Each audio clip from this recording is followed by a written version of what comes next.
ಸೆಲೆಬ್ರಿಟಿಗಳಿಗೆ ಈ ಥರದ್ದು ಆಗಿಬಿಟ್ರೆ ಇನ್ನು ಕಾಮನ್ ಪೀಪಲ್ಸ್ಗಳ ಗತಿ ಏನು? ನೈಟ್ ಹೊತ್ತು ಓಡಾಡೋಂಗೆ ಇಲ್ವಾ ಅಥವಾ ನೈಟ್ ಹೊತ್ತು ಡ್ರೈವ್ ಮಾಡೋಂಗೆ ಇಲ್ವಾ ಗಾಡಿನ? ಯಾಕೆ ಈ ವಿಚಾರದ ಬಗ್ಗೆ ಮಾತಾಡ್ತಿದ್ದೀನಿ ಅಂತಂದರೆ, ಸ್ಯಾಂಡಲ್ವುಡ್ನ ಪ್ರಖ್ಯಾತ ನಟರಾಗಿರ್ತಕ್ಕಂಥ ಚೇತನ್ ಚಂದ್ರ ಅವ್ರ ಮೇಲೆ ಭಾನುವಾರ ರಾತ್ರಿ ದುಷ್ಕರ್ಮಿಗಳು ಹಲ್ಲೆ ನಡೆಸಿದ್ರು. ಏನೇನಾಯಿತು ಅನ್ನೋ ಘಟನೆಗಳು ಬಹುಶಃ ನಿಮ್ಮೆಲ್ಲರಿಗೂ ಕೂಡ ವಿಚಾರ ಗೊತ್ತಿರುತ್ತೆ. ಆದರೆ for the first time guarantee news channel ಜೊತೆ ಮಾತನಾಡಲಿಕ್ಕೆ ನನ್ನ ಜೊತೆ ಚೇತನ್ ಚಂದ್ರ ಅವರೇ ಇದ್ದಾರೆ. ಹಾಯ್ ಸರ್, ಫಸ್ಟು ಕ್ವಶನು, ಹೇಗಿದ್ದೀರಿ? ಪರವಾಗಿಲ್ಲ. ಓಕೆ, ನಾನು ಇನ್ಸ್ಟಾಗ್ರಾಮ್ನಲ್ಲಿ ಲೈವ್ ಬಂದ ತಕ್ಷಣ ನೋಡಿದೆ ಆ ವಿಡಿಯೋನ. ಮೂಗಲ್ಲಿ ಬಾಯಲ್ಲಿ ರಕ್ತ ಬರೋ ಥರ ಹೊಡಿತಾರೆ ಅಂತಂದರೆ ಅವ್ರ ಮನಸ್ಸಿನಷ್ಟು ಹಿಂಸೆ, ಎಷ್ಟು ಕ್ರೂರವಾಗಿರ್ತಾರೆ ಜನ ಅಂತ ಗೊತ್ತಾಯಿತು. ಒಬ್ಬ ಸೆಲೆಬ್ರಿಟಿಗೆ ಈ ರೇಂಜಿಗೆ ಹೊಡೆದು ಮಲಗಿಸ್ತಾರೆ ಅಂತಂದರೆ ಇನ್ನು ಕಾಮನ್ ಪೀಪಲ್ಸ್ಗಳ ಗತಿ ಏನು ಹೇಳ್ತಾರೆ ಚಂದ್ರು ಸರ್? ಆ್ಯಕ್ಚುಲಿ ಈ ಥರ ಆಗಬಾರ್ದು. ಸುಮ್ಮನೆ ಅವರವರೇ ಬರೋದು, ಗಾಡಿ ಗಡ್ಡ ಹಾಕ್ಕೊಳ್ಳೋದು, ಅಕಸ್ಮಾತ್ ನಾವು ಅವ್ರನ್ನ ಟಚ್ ಮಾಡ್ಕೊಂಡು ಹೊಟ್ಟೋದ್ರೆ ಅವಾಗ ಹಿಟ್ ಆ್ಯಂಡ್ ರನ್ ಕೇಸ್ ಥರ ಮಾಡಿ ಅವಾಗ್ಲೂ ಸುತ್ತೋರ್ಕೊಳ್ಳೋದು. ಇಲ್ಲ ನಿಂತ್ಬಿಟ್ಟು ಏನಾರ ಇದು ಮಾಡೋಕ್ಕೆ ಹೋದರೆ ಹುಡುಗಿರ್ನ ಹೇಳಿದ್ರು, ಅದು ಮಾಡಿದ್ರು ಇದು ಮಾಡಿದ್ರು ಅಂತ ಬಂದು ಜನನ ಅವರವರೇ ಸೇರಿಕೊಂಡ್ರು ಚೈನು ದುಡ್ಡೆಲ್ಲ ಕಿತ್ಕೊಳ್ಳೋದು. ಇದು ಆ್ಯಕ್ಚುಲಿ ಯಾವಾಗಿಂದ ಇವಾಗ ನ್ಯೂಸ್ ಚಾನಲಲ್ಲಿ ಮತ್ತು ಪೇಪರಲ್ಲೆಲ್ಲ ಇದು ಬರೋಕ್ಕೆ ಸ್ಟಾರ್ಟ್ ಆಗ್ತಿದೆ. ನಂಗೆ ತುಂಬ ಜನ ಕಾಲ್ ಮಾಡ್ತಿದ್ದಾರೆ, ನಮಗೂ ಈ ಥರ ಆಗಿತ್ತು ಈ ಜಾಗದಲ್ಲಿ ಅಂತ. ಯಾರು ನಾನು ನೋಡೋಕೆ ಬರ್ತಿರೋರು ಕೆಲವರು ಹೇಳ್ತಿದ್ದಾರೆ, ಈ ಜಾಗದಲ್ಲಿ ನನಗೂ ಈ ಥರ ಆಗಿತ್ತು ಅಂತ. ಅಂದರೆ ಇದು ಕಾಮನ್ ಆಗಿಬಿಟ್ಟಿದೆ ಜನರಿಗೆ ಇವಾಗ. ಅಂದರೆ ನಾನೇನು ದೊಡ್ಡ ಸೆಲೆಬ್ರಿಟಿ ಅಂತ ಎಲ್ಲ ಹೇಳ್ತಿರೋದು. ಇವಾಗ ನಂದನ್ನು ನೀವೆಲ್ಲ ಹೈಲೈಟ್ ಮಾಡ್ತಿದ್ದೀರಾ, ಅಂದರೆ ಆಗಿರೋ ಘಟನೆನ ತೋರಿಸ್ತಾ ಇದ್ದೀರಾ ಎಲ್ಲರಿಗೂ. ಆದರೆ ಎಲ್ಲರಿಗೂ ತೋರಿಸ್ತಾ ಇಲ್ಲ ಇದು. ಎಲ್ಲರಿಗೂ ಆಗಿರೋದು ಎಲ್ಲರಿಗೂ ತೋರಿಸಲ್ಲ. ಅಲ್ಲಿ ನನಗೆ ಫಸ್ಟು ಇದಾದಾಗ ಸ್ಟೇಷನಲ್ಲೂ ಏನು ಸರಿಯಾಗಿ ರೆಸ್ಪಾಂಡ್ ಮಾಡಲಿಲ್ಲ. ಸಖತ್ ರಕ್ತ ಬರ್ತಿತ್ತು. ನಾನು ಲೈವಿಗೆ ಬರೋದು ಕಾರಣವೇ ಅದು. ನಾನು ಇಲ್ಲಾಂದರೆ ಲೈವಿಗೆ ಬರ್ತಿರಲಿಲ್ಲ. ಅದಾದಮೇಲೆ ನಮ್ಮ ಲಕ್ಷ್ಮಣ್ ಮೇಕಪ್ ಮ್ಯಾನ್ ಏನಿದ್ರು ನನ್ನ ಜೊತೆ, ಅವರು ಕಾಲ್ ಮಾಡಿದ್ರು ಪೊಲೀಸ್ ಸ್ಟೇಷನ್ಗೆ. ಒಂದು 20 ನಿಮಿಷ ಆದಮೇಲೆ ಪೊಲೀಸ್ ಬಂದಿದ್ದು. ಅಲ್ಲಿಂದ ಒಂದು 200 ಮೀಟ್ರ್ ದೂರ ಅಷ್ಟೇ ಇರೋದು ಪೊಲೀಸ್ ಸ್ಟೇಷನ್. ನಮಗೂ ಗೊತ್ತಿರಲಿಲ್ಲ, ಆ ಊರಿಗೆ ನಾವು ಫಸ್ಟ್ ಟೈಮ್ ಹೋಗ್ತಿರೋದು. ಅಲ್ಲಿ ಹೋದರೆ ಅಲ್ಲೊಬ್ಬರು ಪೊಲೀಸ್ ಪೇದೆ, ಅವ್ರದ್ದು ಫೋಟೋ ವೀಡಿಯೋ ಇದೆ ನನ್ನ ಹತ್ರ. ಅವ್ರದ್ದು ಇನ್ನೂ ನನಗೆ ಯಾರಿಗೂ ಕೊಟ್ಟಿಲ್ಲ, ಇವಾಗಲೇ ಇಲ್ಲ. ನಾನು ಫಸ್ಟ್ ಅವ್ರನ್ನ ಕೇಳ್ತೀನಿ, ಆಮೇಲೆ ಮಾತಾಡ್ತೀನಿ. ಮಿಕ್ಕಿದವ್ರೆಲ್ಲ ಆಮೇಲೆ ಯಾವಾಗ ಲೈವ್ಗೆ ಹೋದ್ಮೇಲೆ ತುಂಬ ಜನ, ಒಂದು 150 ಜನ ಬಂದುಬಿಟ್ರು ಸಡನ್, ಒಂದು 20 ನಿಮಿಷದಲ್ಲೆಲ್ಲ. ನನ್ನ ಫ್ರೆಂಡ್ಸ್ ಅವರು ಇವರೆಲ್ಲ. ಅಲ್ಲಿವರೆಗೂ ಯಾವ ರೀತಿ ಟ್ರೀಟ್ ಮಾಡಿದ್ದು ಅಂದರೆ, ಆಚೆ ಹೋಗಯ್ಯ, ಏನು ಇಲ್ಲಿ ಬಂದು ರಕ್ತ ಸೋರಿಸ್ಕೊಂಡು ಗಲೀಜು ಮಾಡ್ತಾ ಇದೆಯಲ್ಲ ಅಂತ ಸ್ಟೇಷನಲ್ಲಿ. ನಾನೇನಲ್ಲೇನು ರಕ್ತ ಸೋರಿಸೋದು ಅಂದರೆ ನಾನೇನಲ್ಲಿ ಮೂತ್ರ ವಿಸರ್ಜನೆ ಮಾಡ್ತಿರ್ಲಿಲ್ವಲ್ಲ. ಆ ಥರ ಅವಾಗ ಹೇಳಬೇಕು. ಇಲ್ಲ ಮನೆ ಮುಂದೆ ನಾಯಿ ಹಿಡ್ಕೊಂಬಂದರೆ ಉಚ್ಚರಿಸ್ಬೇಡ್ರಿ, ನಮ್ಮ ಮನೆ ಮುಂದೆ ಕರ್ಕೊಂಡೋಗಿ ಅಂತಾರಲ್ಲ, ಹಂಗೆ ಇಲ್ಲಿ ನಿಂತ್ಕೊಂಡು ರಕ್ತ ಸೋರಿಸ್ಕೊಂಡು ಆ ಕಡೆ ಗಲೀಜು ಮಾಡ್ಕೊಂಡು ಹೋಗಯ್ಯ ಆ ಕಡೆಗೆ ಅಂತಾನೆ. ನನಗೊಂಥರ ಆಗೋಯ್ತು ಅವಾಗ. ಅಲ್ಲಿ ಬೇರೆ ಅವರು ಬೇರೆ ಬರ್ತಾರೆ, ಯಾರು ಹೊಡೆದಿದ್ರು ಅವರು. ಇವ್ರು ಈ ಪೇದೆ ಇದ್ದಾಗ ಅವ್ರು ಬಂದ್ಬಿಟ್ಟು ಇವನಿಗೆ, ನಮ್ಮ ಲಕ್ಷ್ಮಣ್ಗೆ ಕೊಡ್ರಿ ಅದು ವೀಡಿಯೋನ, ಶೂಟ್ ಮಾಡ್ತಾ ಇದ್ದೀರಲ್ಲ, ಇವಾಗ ಎಷ್ಟು ವೀಡಿಯೋ ಇದೆ, ಇನ್ನೂ ವೀಡಿಯೋಗಳಿತ್ತು, ಡಿಲೀಟ್ ಮಾಡ್ದೆ ಅನ್ಸುತ್ತೆ. ಯಾರೋ ಕಿತ್ಕೊಂಡು ನಂಗೆ ಗೊತ್ತಿಲ್ಲ. ನಂಗೆ ಸಖತ್ತು ಇದಾಗಿತ್ತು ಅವಾಗ. ನಾವಿಬ್ಬರೇ ಇದ್ವಿ. ಅವಾಗ ಗೊತ್ತಾಯ್ತು ಇನ್ಮೇಲೆ ಇಬ್ಬರಿಬ್ಬರೇ ಓಡಾಡಬಾರ್ದು. ಬೆಂಗಳೂರಲ್ಲಿ ಗಂಡಸ್ರುಗಳೂ ಒಬ್ಬರೊಬ್ಬರೇ ಇಬ್ಬರಿಬ್ಬರೂ ಓಡಾಡಬಾರ್ದು, ನಾವೂ ಗ್ಯಾಂಗಲ್ಲಿ ಓಡಾಡ್ಬೇಕು ಇನ್ಮೇಲೆ ಅನ್ನೋ ಥರ. ಆಮೇಲೆ ಅಲ್ಲೇ ಬಂದು ಕಿತ್ಕೊಂಡು ನಾವು ಯಾವಾಗ ಹುಡುಗರು ಬರೋಕ್ಕೆ ಸ್ಟಾರ್ಟ್ ಮಾಡೋರು ಎಲ್ಲ ಹೊಟ್ಟೋಗ್ಬಿಟ್ರು. ಅವ್ರೂ ಅಯ್ಯೋ ಯಾಕೆ ಲೈವಿಗೆ ಬಂದುಬಿಟ್ಟಿದ್ದೀರಾ, ಆಫ್ ಮಾಡಿ ಅಂತಾರೆ. ಆಮೇಲೆ ಅಂದರೆ ಇವಾಗ ನಾನೊಬ್ಬ ಆ್ಯಕ್ಟರು, ಜನ ಬಂದರು, ನನ್ನ ಫ್ರೆಂಡ್ಸ್ ಬಂದರು, ನನಗೂ ಬ್ಯಾಕ್ಗ್ರೌಂಡ್ ಇದೆ, ಫ್ಯಾಮಿಲಿ ಎಲ್ಲರೂ ಬಂದರು, ತುಂಬ ಜನ ಸಪೋರ್ಟಿಗೆ ಬಂದರು. ತುಂಬ ಜನ ಎಲ್ಲರೂ ಫೋನ್ ಮಾಡಿದ್ದಾರೆ ಅವ್ರಿಗೆ. ಆಮೇಲೆ ಅದು ಘಟನೆ ಆದಮೇಲೆ ಮೀಡಿಯಾ ಎಲ್ಲ ಬಂತು, ಇದೆಲ್ಲ ಬಂತು ಅಂದಿದ್ದಕ್ಕೆ ಆ ಥರ ಇದಾಯಿತು. ಅಕಸ್ಮಾತ್ ನಾನು ಕಾಮನ್ ಮ್ಯಾನ್ ಆಗಿದ್ದಿದ್ರೆ, ನಾರ್ಮಲ್ ಯಾರೋ ಬಂದಿದ್ದಿದ್ದಾರೆ ಒಬ್ಬ, ಹಂಗಾರೆ ನಡ್ಸ್ಕೊತ ಇದ್ದಿದ್ದು. ಅಂದರೆ ಫಸ್ಟ್ ನನಗೆ ಮಾಡಿದ್ರಲ್ಲ ಹಂಗೆ, ಇವಾಗ ಆಚೆ ಕಡೆ, ಅಂದರೆ ಇದು ಕಾಮನ್ ಆಗಿ ಹೋಗ್ಬಿಟ್ಟಿದೆ ಅನ್ನೋ ಥರ. ಇಲ್ಲೇನಾಯಿತು ಇನ್ಸಿಡೆಂಟ್ ಅಂದರೆ, ನಾವು ಹಲ್ಗೂರು ಅಂತ ಇದೆ, ಅಲ್ಲಿಂದ ನಾವು ದೇವಸ್ಥಾನದಿಂದ ಬರ್ತಾಯಿದ್ವಿ. ಇಲ್ಲೇನು ಇನ್ಸಿಡೆಂಟ್ ನಡೀತು ಅದಕ್ಕಿಂತ ಒಂದು 4 ಕಿಲೋಮೀಟ್ರ್ ಹಿಂದೆ ಒಂದು 2 ಕಿಲೋಯಿಂದ ಒಬ್ಬ ಚೇಸ್ ಮಾಡ್ಕೊಂಬಂದ. ಒಂದು 2 ಕಿಲೋಮೀಟ್ರ್ ಬಂದಮೇಲೆ ಅಲ್ಲೊಂದು ಟೋಲ್ ಸಿಕ್ತು. ಅವನು ಆರೋ ಹೊಡಿಯೋದು. ಆಮೇಲೆ ಯಾರು, ಅವನು ಒಬ್ಬನೇ ಇದ್ದಿದ್ದು, ಅವನು ಫೋನ್ ಇಟ್ಕೊಂಡಿದ್ದ, ಫೋನಲ್ಲಿ ಮಾತಾಡ್ತಿದ್ದ. ಅಂದರೆ ನಾವಿಲ್ಲಿ ಇದ್ದೀವಿ ಅಂತ ಹೇಳ್ತಿದ್ದೋ ಏನೋ ಗೊತ್ತಿಲ್ಲ. ಯಾವುದೋ ಒಂದು ಬ್ಲೂ ಕಲರ್ ಫೋನ್ ಇತ್ತು ಅವನ ಹತ್ರ. ಅದು ಅಷ್ಟತ್ರ ಬಂದಿದ್ದ ಅವ್ನು ನನ್ನ ಗಾಡಿಗೆ 6-8 ಗಂಟೆ ರಾತ್ರಿಯಲ್ಲಿ. ಆ ಫೋನ್ ಕಲರು ಆ ಥರ ಕಾಣಿಸ್ತಿತ್ತು. ಬಂದು ಹಿಂಗೆ ಹಿಂಗೆ ಮಾಡೋದು ಆ ಕಡೆ ಈ ಕಡೆ. ಆಮೇಲೆ ಗಾಡಿಗೆ ಬಂತು ಒದ್ದಾಗ ಮಿರರಲ್ಲಿ ಅವ್ನು ಇದು ಫಾಲೋ ಮಾಡ್ತಿದ್ದಾನೆ ಅಂದರೆ ನಾವು ಮಿರರಲ್ಲಿ ನೋಡ್ತೀವಲ್ಲ, ರೇರ್ ಮಿರರಲ್ಲಿ ಒದ್ದ. ಆಮೇಲೆ ಒಂದು 2 ಸತಿ ತಟ್ಟದ, ಅಂದರೆ ಇದಾಗಿದ್ದು ಒಂದೇ ಸತಿ ಒದ್ದು ತಟ್ಟದ. ನಾನು ಅಂದೆ ಪಕ್ಕ ಇದು ಯಾವುದೋ ರಾಬ್ರಿ ಕೇಸು ಅನ್ಸುತ್ತಿದ್ದು. ಆ ಕಡೆ ಈ ಕಡೆ ಐಸೋಲೇಷನ್ ಇದೆ, ಅಂದರೆ ಯಾರೂ ಜನ ಇಲ್ಲ ಜಾಸ್ತಿ, ಎಲ್ಲೋ ರೇರಾಗಿ ವೆಹಿಕಲ್ಗಳು ಓಡಾಡ್ತಿದೆ, ಮತ್ತು ಫುಲ್ ಕತ್ಲೆ, ಅಲ್ಲೇನು ಇದಿಲ್ಲ, ಸ್ಟ್ರೀಟ್ ಲೈಟ್ಸ್ ಎಲ್ಲ ಏನೂ ಇಲ್ಲ. ಹೊರಟ್ಬಿಡೋಣ ಅಂತ ನಾನು ಆಡಿಯಲ್ಲಿದ್ದೆ.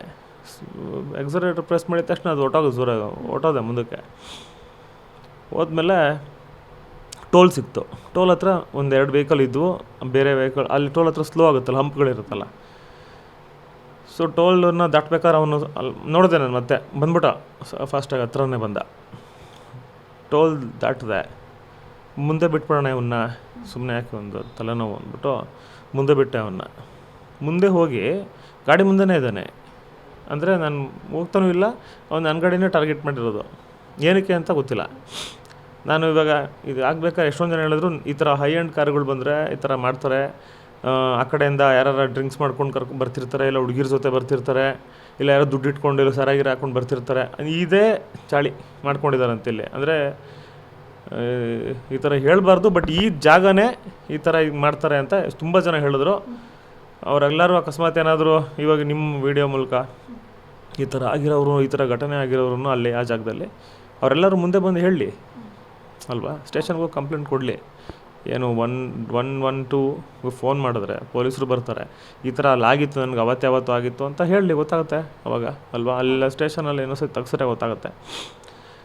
ಆಮೇಲೆ ಮುಂದೆ ಬಿಡಲಿಲ್ಲ ಅವನು. ಹಿಂಗೋದ್ರೆ ಲೆಫ್ಟಿಗೆ ಬರ್ತಿದ್ದ, ರೈಟ್ಗೆ ಹೋದ್ರೆ ರೈಟಿಗೆ ಬರ್ತಿದ್ದ. ಒಂದು ಸತಿ ರೈಟ್ಗೆ ಹೋದ, ಲೆಫ್ಟಿಂದ ಹೋಗ್ಬಿಡೋಣ ಅಂತ ನುಗ್ಸ್ದೆ ಗಾಡಿನ, ಬಂದೇ ಬಿಟ್ಟ ಗಾಡಿ ಮೇಲೆ ಬಿದ್ದು. ಇನ್ನೇನು ಬಿದ್ದೋಗ್ಬಿಡ್ತಿದ್ದ, ಏನಾದ್ರು ಬ್ರೇಕ್ ಹೊಡೆದಿರಲಿಲ್ಲ ಅಂದರೆ. ಬ್ರೇಕ್ ಹೊಡೆದ್ಬಿಟ್ಟು ನಾನು ಆಗಿದ್ದಾಗಲಿ ನಿಲ್ಲಿಸ್ಬಿಟ್ಟು ಮಾತಾಡೇ ಬಿಡ್ತೀನಿ ಇವನ್ನ ಹತ್ರ ಅಂತ ಲೆಫ್ಟ್ಗೆ ಹಾಕ್ಕೊಂಡು ನಿಲ್ಲಿಸ್ದೆ ಗಾಡಿನ. ಹೇಳ್ತೀನಿ, ನಿಲ್ಲಿಸಿದ ತಕ್ಷಣ ನಾನು ಅವನ್ನ ಹಂಗೆ ನಿಲ್ಸ್ಕೊಂಡು ಹಿಂಗೆ ತಿರುಗಿ ನೋಡೋ ಥರ ನೋಡ್ತಾನೆ, ಬೈಲಿ ಅಂತ ಅಂದೆ ನಾನು. ಕತ್ಲೆಲ್ಲ ಕಾಣಿಸುತ್ತೆ ಅಷ್ಟು, ಯಾಕಂದರೆ ಬೇರೆ ಗಾಡಿ ಆ ಕಡೆಯಿಂದ ಬರ್ತಿರೋದಕ್ಕೂ ನಂದು ಕಾಣಿಸ್ತಾ ಇರುತ್ತಲ್ಲ. ಅವನು ಆ ಜಾಗದಲ್ಲಿ ನಿಲ್ಲಿಸ್ಲಿಲ್ಲ. ಅವ್ನಿಗೆ ಎಲ್ಲಿ ನಿಲ್ಲಿಸ್ಕೋಬೇಕು ಅಲ್ಲೇ ನಿಲ್ಲಿಸ್ದ. ಅವ್ನು ಹೋಗಿ ಊರೊಳಗಡೆ, ಅದು CCTV ತೆಗೆದ್ರೆ ಸಿಗುತ್ತೆ ನಿಮಗೆ, ಅಲ್ಲಿ ಪೊಲೀಸರನ್ನು ಕೇಳಿ ಅದನ್ನು, ಅಲ್ಲಿ ಹೋಗಿ ನಿಲ್ಲಿಸ್ತಾನೆ. ನಿಲ್ಲಿಸಿದ ತಕ್ಷಣವೇ ನಾನು ಗಾಡಿಗೆ ಇದಕ್ಕೆಲ್ಲ ಹೊಡ್ಕೊಂಡೋಗಿದ್ನಲ್ಲ, ಒದ್ದು ಎಲ್ಲ ಹೋಗಿದ್ನಲ್ಲ, ಊರ ಹತ್ರ ಮತ್ತೆ ಬಂದು ಗಾಡಿನ ನನ್ನ ಗಾಡಿ ಪಕ್ಕ ಬಂದಾಗ ಈಗ ನಿಲ್ಲಿಸು ಅಂತ ಹಿಂಗೆ ನಾನು ನಿಲ್ಲಿಸ್ತೀನಿ. ಅವ್ನು ಬಂದು ಮುಂದೆ ನಿಂತ್ಕೊತಾನೆ. ಈ ಜಾಗದಲ್ಲೇ ಹುಡುಗಿ ಮತ್ತು ಹುಡುಗ ಇದ್ದಾರೆ, ಅಂದರೆ ಅವ್ನಿಗೆ ಎಲ್ಲಿ ಬೇಕೋ ಅಲ್ಲೇ ನಿಲ್ಸ್ಕೊಳೋದು. ನಾನೇನಾದ್ರು ನಿಲ್ಲಿಸ್ತಲ್ಲ ಮುಂದೆ ಕೊಟ್ಟೋಗಿದ್ದಿದ್ರೆ ಅವ್ನು ಬಿಡ್ತಿರ್ಲಿಲ್ಲ, ಅಲ್ಲಿ ಬಂದು ನಿಂತ್ಕೊಬಿಡ್ತಿದ್ದ. ಅವ್ನು ನಾನು ನಿಲ್ಸೋಕ್ಕೇ ಬಂದಿದ್ದ, ಅವ್ನು ಹತ್ರ ಹೆಂಗೆ ಬರ್ತಾನೆ ಇದ್ದ, ಹೆಂಗೆ ಟಚ್ ಮಾಡೋ ಥರ. ಅವ್ನ ಗಾಡಿಗೆ ಏನು ಟಚ್ ಆದರೆ ಒಂದು 4-5 ಸಾವಿರ ರೂಪಾಯಿ ಮುಗೀತು. ನನ್ನ ಗಾಡಿಗೆ 25-30 ಸಾವಿರ ನಾನು ಖರ್ಚು ಮಾಡಬೇಕು ಅಂತ ನಾನು ನಿಲ್ಲಿಸ್ದೆ. ಇವಾಗ ಇನ್ನೂ ಜಾಸ್ತಿ ಖರ್ಚಾಯಿತು. ಇವಾಗ ಅಂದ್ಕೊಂಡೆ ನಿಲ್ಲಿಸಲೇಬಾರ್ದು, ನೆಕ್ಸ್ಟ್ ಟೈಮ್ ಅಂದರೆ ಹೊಡ್ಕೊಂಡು ಹೋಗ್ಬೇಕು ಅಂತಲೇ ಎಲ್ಲರಿಗೂ ಹೇಳ್ತಿರೋದು ನಾನು ಇವಾಗ ಜನಕ್ಕೆ. ಯಾರು ಗಡ್ಡ ಬಂದರೆ ಹೊಡ್ಕೊಂಡು ಹೋಗಿರಿ ಅಂತ, ಆಮೇಲೆ ಬೇಕಾದ್ರೆ ಅದು ಆಕ್ಸಿಡೆಂಟ್ ಕೇಸ್ ಆಗುತ್ತೆ. ಇಲ್ಲಾಂದ್ರೆ ಹಿಂಗೆ ಹುಡುಗಿರ್ನ ಹೇಳಿದ್ರು ಅದು ಅಂತ ನಮ್ಮ ಮೇಲೆ ಉಲ್ಟಾ ಇದು ಮಾಡ್ತಾರೆ. ನಾನು ನಿಲ್ಲಿಸ್ದೆ. ನನಗೆ ಮಾತಾಡೋಕ್ಕೆ ಸ್ವಲ್ಪ ಪ್ರಾಬ್ಲಮ್ ಇದೆ, ಏಟಾಗಿದೆ ಸಕ್ಕದಾಗೇ. ಆಮೇಲೆ ನಮ್ಮ ಮೇಕಪ್ ಮ್ಯಾನ್ ಹೋಗ್ಬಿಟ್ಟು ಅವ್ರನ್ನ ಕೇಳ್ದ, ಏನಕ್ಕೆ ಇದು ಮಾಡ್ತಿದ್ಯಾ ಅಂದ ತಕ್ಷಣ ಹುಡುಗಿ ಅವ್ರೂ ಅವನ ಹತ್ರ ಜಾಯ್ನ್ ಆದರು. 3 ಜನನೂ ಅವ್ನು ಹಿಡ್ಕೊಂಡು ಎಳೆದಾಡಿದ್ರು. ಅವ್ನಿಗೆ ಹಿಂಗೆ ಆಗ್ತಿದ್ದಿಲ್ಲ ಅಂದ್ಬಿಟ್ಟು ನಾನು ಹೆಂಗಿದ್ರು ಈ ಸಿಟಿಗೆ ಬಂದಿದ್ದೀವಿ. ಇವಾಗ ಅಲ್ಲಿ ನಿಲ್ಸಿದ್ದಿದ್ರೆ ಐಸೋಲೇಟೆಡ್ ಪ್ಲೇಸ್, ಯಾರು ಇವಾಗ ಇಲ್ಲಿ ಸಿಟಿ ತಾನೆ, ಬೇರೆ ಜನನೂ ಇರ್ತಾರೆ ಅಂತ ಅಂದ್ಬಿಟ್ಟು ಅಲ್ಲೋಗ್ಬಿಟ್ಟು ಯಾಕೋ ಇದು ಮಾಡಿದೆ ಅಂತ ನಾನು ಜ್ವರಕ್ಕೆ ತಳ್ಳಿಬಿಟ್ಟು ಇವಾಗ ಆ ಕಡೆಗೆ ಏನು ಕುಡಿದು ಇದು ಮಾಡ್ತಿದ್ಯಾ ಅಂತ ಕುಡಿದ್ಬಿಟ್ಟಿದ್ದ ಅವ್ನು ಫುಲ್ಲು. ಬಟ್ ಅವನು ಹಂಗೆ ನೋಡಿ ಕುಡಿದ್ರು ನಂಗೆ ಓಡಿಸ್ಕೊಂಡು ಆ ಥರ ಜೋರಾಗಿ ಇದು ಮಾಡಿ ಹೊಟ್ಟೋದ. ಅಂದರೆ 3 ಜನನೂ ಅವರು ಹುಡುಗಿನೂ ಆಮೇಲೆ ಸಾರಿ ಸರ್ ಅವ್ರು ಕುಡಿದ್ಬಿಟ್ಟಿದ್ದಾರೆ ಬಿಟ್ಬಿಡಿ, ಬಾರೋ ಸಾರಿ ಸರ್ ಅಂತ ಕರ್ಕೊಂಡೋದ್ರು ಅವ್ರನ್ನ. ಅದಿದೆ ವೀಡಿಯೋದಲ್ಲಿ. ನಾನು ಹೇಳಿದೆ ಆ್ಯಕ್ಚುಲಿ ಈ ಥರ ಮಾಡೋ ವೀಡಿಯೋನು ತೆಗ್ದಿದ್ದ ಇವನು, ಅವರು ಡಿಲೀಟ್ ಮಾಡಿಬಿಟ್ಟಿದ್ದಾರೆ ಯಾರೋ ಅಲ್ಲಿ ಹೇಳಿ ಕಿತ್ಕೊಂಡು ಪೊಲೀಸ್ ಸ್ಟೇಷನಲ್ಲಿ ಹತ್ರ. ಮತ್ತು ಅಲ್ಲಿ ಫೈಟಿಗೆ ಜಗಳ ಆಗ್ಬೇಕಾದ್ರೂ ಕಿತ್ಕೊಂಡ್ರಲ್ಲಿ ಅವ್ನ ಮೊಬೈಲ್ನ. ಅಂದರೆ ಇವಾಗ ನನ್ನ ತಪ್ಪಾಗಿದ್ದಿದ್ದಾರೆ ಮೊಬೈಲ್ ಏನಕ್ಕೆ ಕಿತ್ಕೋಬೇಕು ಅವರು, ಏನಕ್ಕೆ ಶೂಟ್ ಮಾಡಿರೋದೆಲ್ಲ ಇನ್ನೂ ಚೆನ್ನಾಗಿರ್ತಿತ್ತಲ್ಲ ಪ್ರೂಫು, ಅದಕ್ಕೋಸ್ಕರ ಕಿತ್ಕೊಂಡ್ರು ಅವ್ರು ತಪ್ಪಾಗಿರೋದ್ರಿಂದ. ಅವರು ಆಯಿತು ಅಂತ ಹಂಗೆ ಹೊರಡ್ತಿದ್ರು. ಆಯ್ತು ನಡೀರಿ ಅಂದ್ಬಿಟ್ಟು ನಾವು ಗಾಡಿ ಹತ್ತಷ್ಟರಲ್ಲಿ ಇನ್ನೊಂದು 15-20 ಜನ ಹತ್ತತ್ರ ಜನ ಸೇರ್ಕೊಂಡಿದ್ರು. ಬಟ್ ನನಗೆ ಹೊಡೆದಿದ್ದು ಒಂದು 8-9 ಜನ 10 ಜನ ಅಷ್ಟು. ಹುಡುಗಿನ ಎಳಿತಾ ಇದ್ದಾನೆ, ಹುಡುಗಿನ ಹೊಡಿತಾ ಇದ್ದಾರೆ ಅಂತ ಆ ಥರ ಟರ್ನ್ ಓವರ್ ಮಾಡಿಬಿಟ್ರು ಅದನ್ನು, ಅಲ್ಲಿ ಸಿನಾರಿಯೋನ. ಹುಡುಗಿರು ಹೊಡಿತಿದ್ದಾರೆ, ಎಳಿತಿದ್ದಾರೆ ಅಂತ. ಏನು ಈ ಹುಡುಗಿರನ್ನ ಯಾಕಪ್ಪ, ನನಗೂ ಹೆಂಡತಿ ಮಕ್ಕಳಿದ್ದಾರೆ, ನನಗೂ ಹೆಣ್ಮಗು ಇದೆ, ನಾನು ಅಕ್ಕ ತಂಗಿರ ಜೊತೆ ಬೆಳೆದಿದ್ದೀನಿ ಅಂತ ಹೇಳ್ತಾ ಇದ್ದೀವಿ. ಏನು ಕೇಳ್ತಾನೆ ಇಲ್ಲ. ಸಡನ್ನಾಗಿ ಒಬ್ಬ ಚೈನ್ ಕಿತ್ಕೊಂಡು ಹೊಡೆಯೋಕ್ಕೆ ಸ್ಟಾರ್ಟ್ ಮಾಡಿದ್ರು. ಚೈನ್ ಹೋಗಿದ್ದು ನನಗೆ ಅವಾಗ ಗೊತ್ತೇ ಆಗಲಿಲ್ಲ. ನಾನು ಅಲ್ಲಿ ಇದು ಮಾಡ್ಬೇಕಾದ್ರೆ ನಂಗೆ ಗೊತ್ತಾಯ್ತು ಚೈನ್ ಇಲ್ವಲ್ಲ, ಕಾರಲ್ಲಿ ದುಡ್ಡಿದೆ ನೋಡಿ, ಕಾರಲ್ಲಿ ದುಡ್ಡಿಲ್ಲ, 1,80,000 ಇತ್ತು, ಅದೇನಾಯಿತು ಅಂತಲೂ ಗೊತ್ತಿಲ್ಲ. ಏಕಾಏಕ ಏನು ಗಾಡಿ ಕೀ ಕಿತ್ಕೊಂಡು ಒಬ್ಬ ಹತ್ತಕ್ಕೆ ಬಿಡಲೇ ಇಲ್ಲ. ಗಾಡಿ ಕೀ ಒಳಗಡೆ ಕುತ್ಕೊಂಡು ಸ್ಟಾರ್ಟ್ ಮಾಡ್ಕೊಂಡು ಓಡೋಣ ಅನ್ನಷ್ಟರಲ್ಲಿ ಅವರು ಹೊಟ್ಟೋದ್ರು. ಆಮೇಲೆ ಅವರು ಜಾಯ್ನ್ ಆಗ್ಬಿಟ್ರು. ಹೌದು ಅಣ್ಣ, ನಾನು ಎಳೆದಾಡ್ಬಿಟ್ರು, ಜುಟ್ಟು ಇಟ್ಕೊಂಡು ಹೇಳಿದ್ರು ಅಂತ ಅವಳು ಸ್ಟಾರ್ಟ್ ಮಾಡಿದ್ಲು ಆ ಹುಡುಗಿ.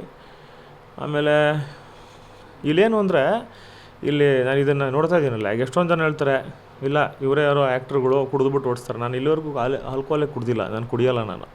ನಾನು ಝೀರೋ ಆಲ್ಕೋಹಾಲ್. ನಾನು ಸ್ಮೋಕಿಂಗು ನಾನು ಸಿನಿಮಾಗೋಸ್ಕರ ಏನಾದ್ರು ಇದ್ದರೆ ಮಾತ್ರ ಮಾಡ್ತೀನಿ, ಹೊರಗಡೆ ಎಲ್ಲ ನಾನು ಮಾಡಲ್ಲ.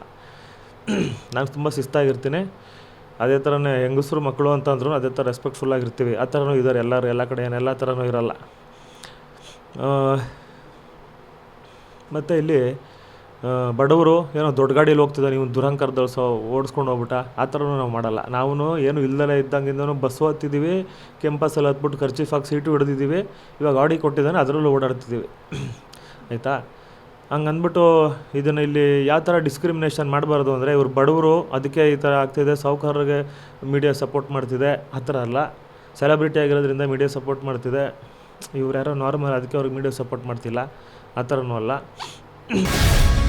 ಗ್ಯಾರಂಟಿ ನ್ಯೂಸ್, ಸುದ್ದಿ ಖಚಿತ, ನ್ಯಾಯ ನಿಶ್ಚಿತ.